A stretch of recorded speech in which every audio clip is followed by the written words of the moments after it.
How's it going, guys? It's Najam. Welcome back to another video. In this video I'm going to review a smartphone which has an e-ink display. So this is the Hisense A5 Pro smartphone. Now I actually got this because I'm really interested in e-ink displays and I'm so glad I got this. Now just before we start, this video is going to be, it might be really long because there's quite a bit to talk about. But let's go ahead and start by taking a look around the device. So you have the e-ink display on the front, which is, I believe, 5.4 inches. And this is the lock screen that I've got customized too. So it's got the camera in front and everything. It's got like the A5, this is the A5 Pro, so it does come with a screen protector which has a matte finish. And the original A5 does not.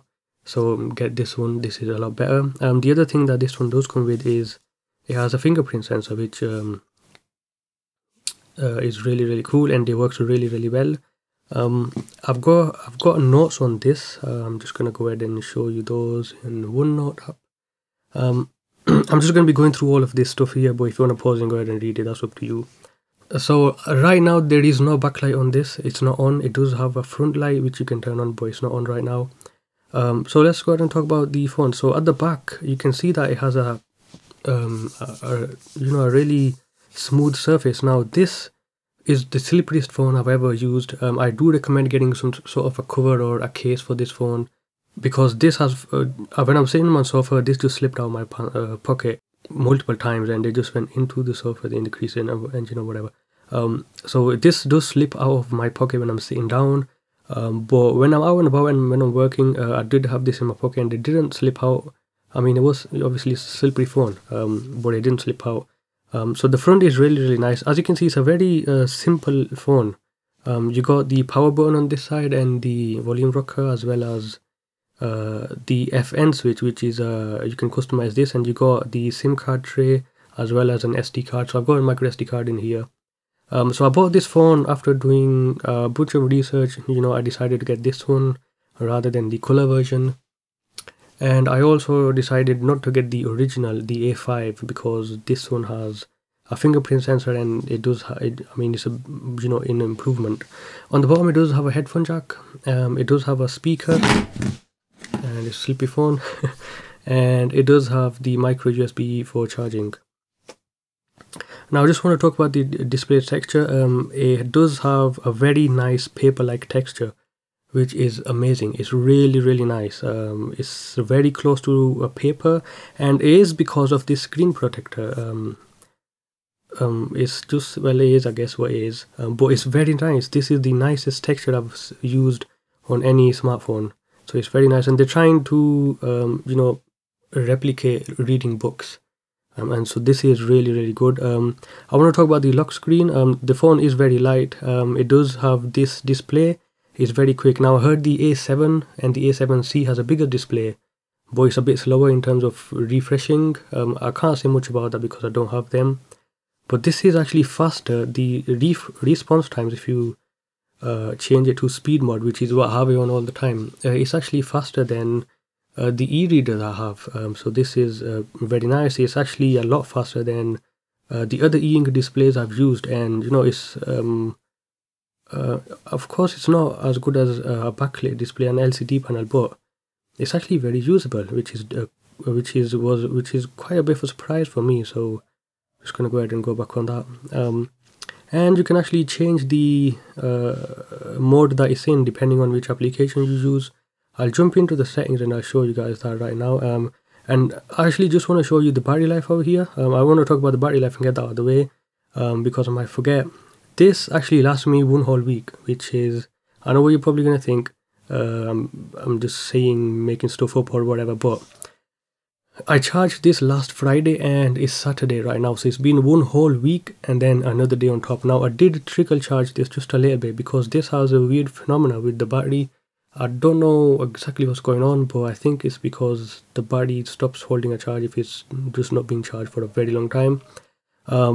Now I did use this phone very lightly because when I'm working I'm sort of not allowed to use my phone, but at times I did use WhatsApp. I did call on WhatsApp. I also messages on WhatsApp, and I mean, honestly, I use this phone very lightly. I did some browsing here and there. I went on Reddit just for a few minutes, Nothing too heavy, because I just find I'm not really using my phone all that much lately. And also, if you're going to use this phone, if you're a heavy phone user, then I don't recommend this, because just by the nature of the display technology, I wouldn't recommend it for gaming or watching videos and, you know, the sort of like that. But this phone, on a single charge, and I don't charge it to 100% all the time, I charge it to like 80. It lasts me 1 whole week of light usage. If you're going to do medium usage, which is calling all the time, texting back and forth and stuff like that, it lasts you about 3 days. I mean, honestly, I can confidently say that this phone it has the longest battery life out of any of the devices that I have. And I'm not sure if it's because of the display, but I mean, I suppose whatever. I mean, it is what it is. It does have power saving mods, and I don't really use any of these. I can't seem to be finding the settings for changing the screen mode per application, but I did find it once. Anyway, I'm not going to go into that. You can go in the settings if you buy this phone and go look at it yourself. Now, one thing I want to mention is I bought this phone knowing that it would have Google Play services, because I bought the one with Google Play services, and in the description of the listing, it did say that even though it has Google Play services, it's not going to work properly and stuff. Now, because of this is the original A5 Pro, not the color version. This is, however, running the A5 Pro CC ROM, which means when I got this out of the box, the quality of the rendering was not really all that impressive. If I go into clear mode, you get the highest quality. I don't know if I can get it really close or whatever, but you can see this. It looks really, really nice. I use it on speed mode because I don't really care much about that. But this was running the A5 Pro CC ROM, which means it's using it's outputting color information and stuff. I'm not sure where that exactly is now. About phone, okay, here it is. So as you can see, A5 Pro CC, and this is just a bit weird. I don't understand why this is. If you can read it over there, A5 Pro CC. From my guess is that it's probably because they had to get Google Play services running and stuff, and so they had to load that one up.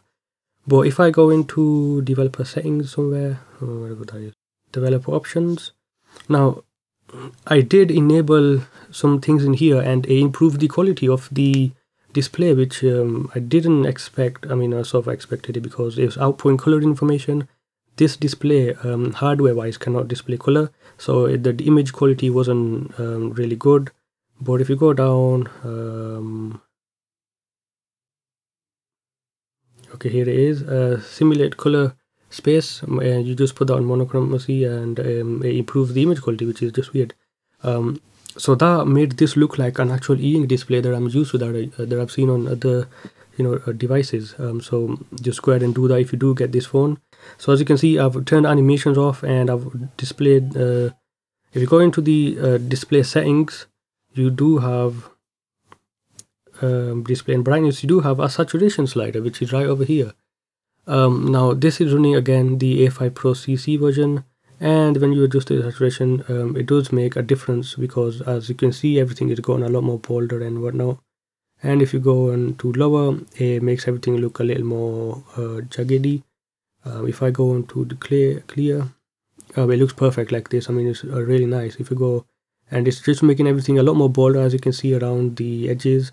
But what I want to do is just keep that off, because I don't really have, you know, it doesn't display color, so it's going to change the look of the display. But I recommend you just keeping this as black and white as possible. The front light, I want to talk about this, so I want to go ahead and turn so it's very nice and easy to look at. It does have different modes over here. Now this FN button, I've programmed this to go into night mode, which basically turns it on when the lowest setting, and then I can also have it off. Now I'm just going to go ahead and turn the lights off and show you this. So this is with the lights off. You can't see anything because the front light is not on, but I'm going to go ahead and turn it on, and I guess you still can't see anything. But I'm just going to get and increase the brightness. There we go. So the front light on this is intended for using this when there's not enough ambient light around. And if I go ahead and press the F1 button, it's going to turn off again because it's going to go into night mode. And then it's going to, gonna go off. We're going to switch back into night mode. You can't put this on auto, which goes on the it has a light sensor. I don't really use it on auto. I just use it on night mode, because I only ever need the backlight when it's nighttime and I can't really see anything, just to check the time. But this front light is amazing. It's just so nice to use. I'm just going to go ahead and turn the lights back on, and I'm going to go ahead and make that go back to normal. Okay, I just check if it was on or not, because you can't really see, and when you're outdoors you can't really see the backlight because it's not all that powerful. And the front light is reflective, so it's I believe it's in the front of the display, it's reflecting off of the display, so it's not like a normal LCD phone where it just burns your eyes, it just shines right into your eyes. This looks a lot more natural. It's a very easy to look at, and it's very nice to read and to just look at the display. I want to talk about reading books. Let's go on the Kindle app over here, and we'll talk about the negative stuff later on. I just want to talk about this. Okay, fair enough. Yep, weird.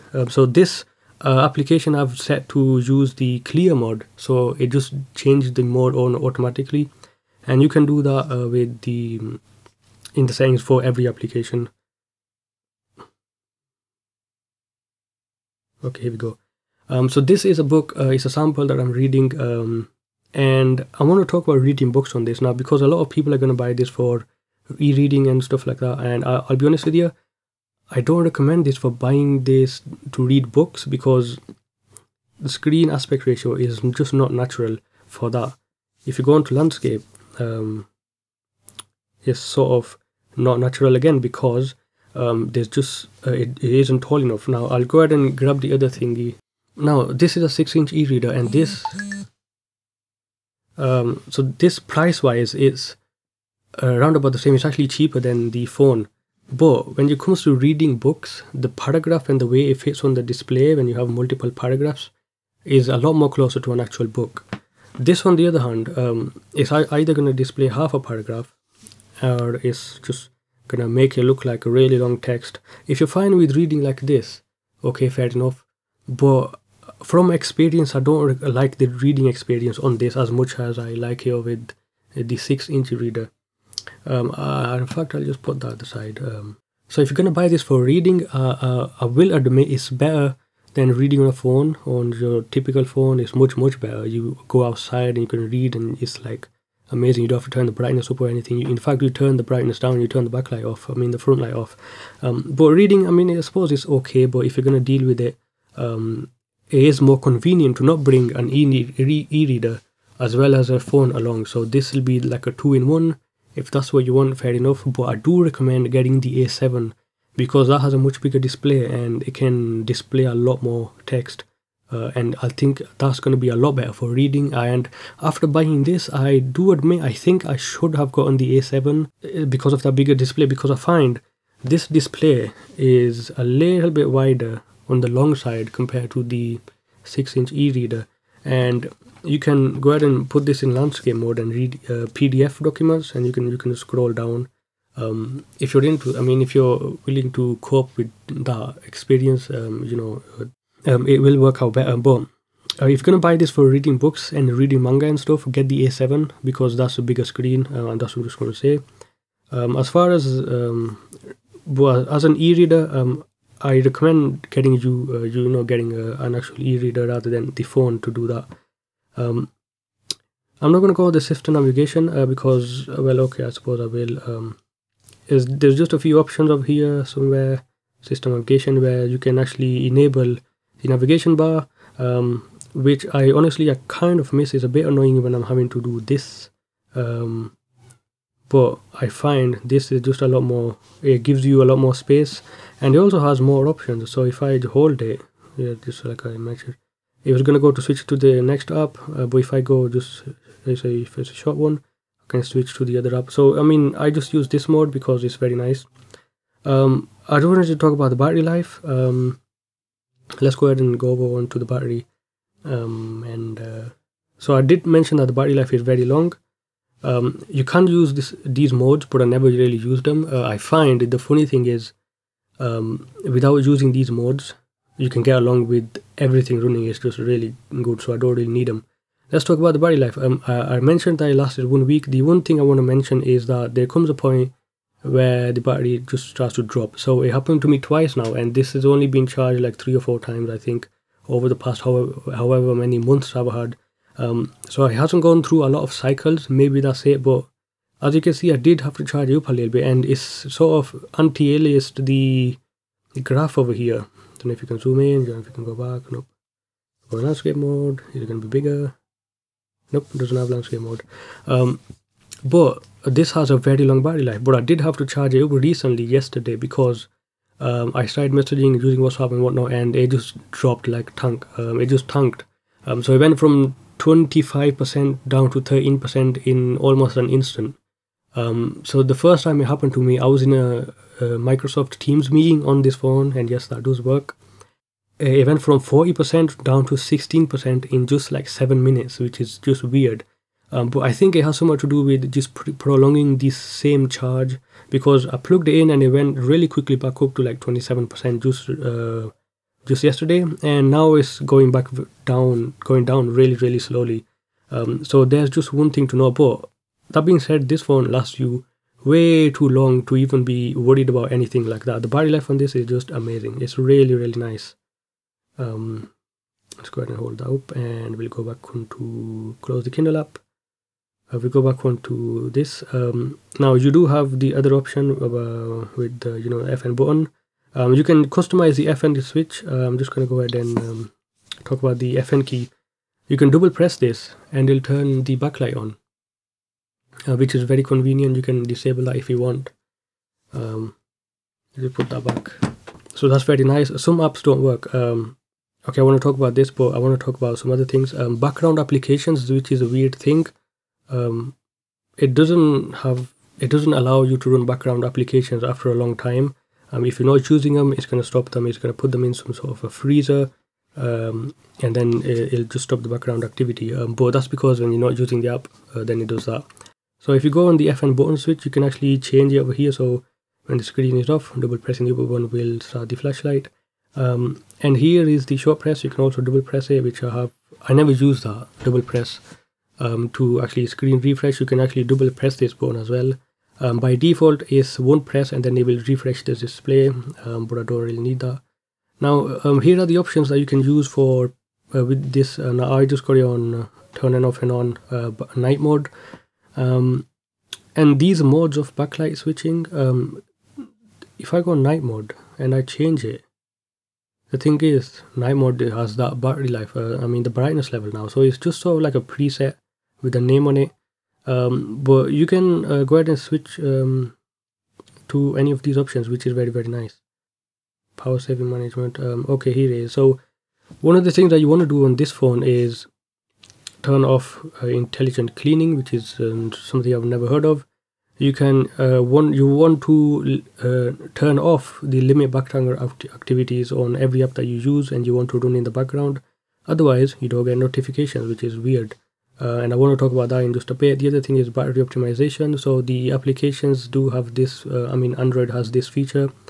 You probably want to turn this off for every app that you use, that you don't worry about, as far as notifications go. So I need notification from these, so I've just left them off.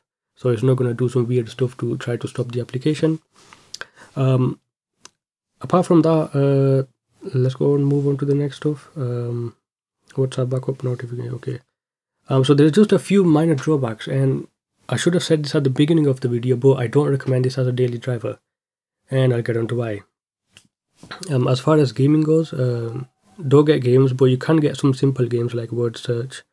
This is just a simple application where you can do like a word search and stuff, and it's very nice, just to kill time a little bit.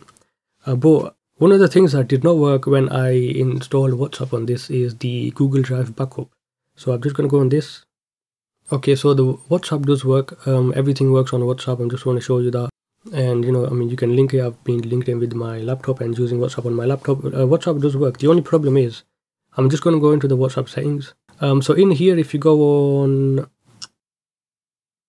chat backup, I think, because this doesn't have Google Play services, if you can read that, it does say it's been never backed up, because it never it doesn't work with Google Play services. The Google Play services do not work on this phone, even if the listing says that they do have Google Play services and whatnot. It just doesn't work on this phone.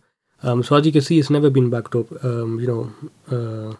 It does sync with the contacts, but it doesn't. When I started WhatsApp on this homepage, there was no chats, nothing, and I had to press this chat button down here to start a new chat. So as far as, because a lot of applications rely on Google Play services, they're not going to work. Some of them work 50-50. I'll talk about. Let me just show you. These ones, they do not work for some weird reason. I use the bus tickets, and I can't use this with that because the application just doesn't work. If I go on the Gmail app, got it. It's like a brand new app. It does not work. I did follow the instructions given in the listing, but that does not work as well. So it's very annoying. That does not work. What do you call it? The YouTube Studio does not work. The YouTube app does work, but you can't log into your account. Anything that has anything to do with Google, that needs Google Play services, that has to be linked with your account, it does not work. And I won't recommend it for that. And it's because of this I can't recommend this as a daily driver, because this is the other thing. The GPS on this sort of doesn't really work without Google Play services, which is a weird thing to say, I know. But I found when I'm using the GPS on the maps, it doesn't follow me. It doesn't pick up the location at all. It did follow me once, but that was like a very long time ago, and ever since then it's never been picking up my notification. It doesn't work with the compass, so any of that does not work, because that needs Google Play services for security reasons, some weird stuff like that. And because Google wants to track you wherever you go, and they keep updating you on the map, every time you go out and they say your timeline has been updated, whatever.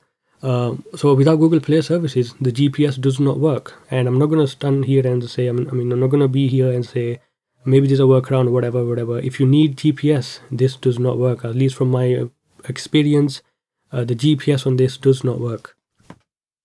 The other thing is notifications. I do get notifications for WhatsApp. That's about it. Because the WhatsApp has a background service running. And also Instagram as well. Instagram does work. I'll just go on that right now. And so here's Instagram. Runs very, very nice. A is black and white, obviously. So, A is black and white, but it does work. I have no problem with Instagram. But the thing is, I do want to mention, when I first opened up Instagram, there was a white screen and it wouldn't do anything. So it's a bit annoying and all. But it started working for some weird reason. And same thing with the YouTube application and also the Gmail application. Now I want to talk about the workarounds. So Gmail does not work. So I've got this web app which goes to the Gmail on the internet, on the Firefox web browser. And then from here you can access your emails. Also I've got Outlook, which is an alternative to Google Mail. And now Outlook over here does work perfectly. So if you look at this, it allows you to get the junk mails, and you can go ahead and delete the junk mails because they're very annoying. And this works. It's perfectly fine. The only thing is I don't get notifications for this, so it's very annoying, but it does work. I've found workaround for pretty much everything that I need to do, other than buying tickets for public transport and some other things like the GPS, which is just not going to work. I'm not going to bother with that. Everything apart from just the Google Play services and the GPS and stuff, everything else works. There's no compass, no GPS on this, so some applications don't work. The other thing is, if you wanna get a custom keyboard, I got the Gboard here. It stopped working for some weird reason at one time, but it's working again. As far as the other applications go, I've got YouTube on and the Studio and stuff, or it just uses the web browser. And I would say, if you're gonna use some applications that don't work on this, you can use the web browser on this and use web apps, and you can get away with that. OneDrive does work. You can do Word documents and everything, that works. The other thing is Bluetooth doesn't seem to be working for some weird reason. I have some problem with it. I don't know why. From my experience, it doesn't work properly. But apart from that, everything really works. You got your stuff. Everything works as a phone. The one thing I do get notifications for is these two. So when you're using this as a actual phone, when you're messaging people and when you're doing calls, you do get calls and you do get notified for that and everything, so that's all just fine. But apart from that, as far as my recommendation goes, I don't recommend this as a daily driver because some things don't work on this. So even though I have this phone right now, I do have the other phone which I take out with me all the time when I need to go out, so I can use the Google Play services and stuff like that on that. But apart from that, everything works on this. Is really, really good. I'm so glad I did get this phone. It actually took me a while to just buy it, because I did want to buy it, but I didn't want to get into getting another phone and then, you know, with the whole Google Play services stuff on this. But it does work, and I'm so glad I did buy it. If you are trying to get this phone, I use the 3 SIM, the 3 network, and in the UK I haven't had any problems with the service or anything. It works perfectly fine. And in fact, it's a very quick phone. It is very, very quick. I have no problem with it, honestly. It just doesn't have some things that are working, and that can be annoying for some people. But yeah, apart from that, if you guys have any questions, just ask me in the comment section below. If you do a reading and you want to get this, I did get it because of the small size. It'll fit in my pocket, unlike the A7. But I do think the A7 would be better if you're going to do reading and stuff. But yeah, apart from that, you know, I'll see you guys in another video.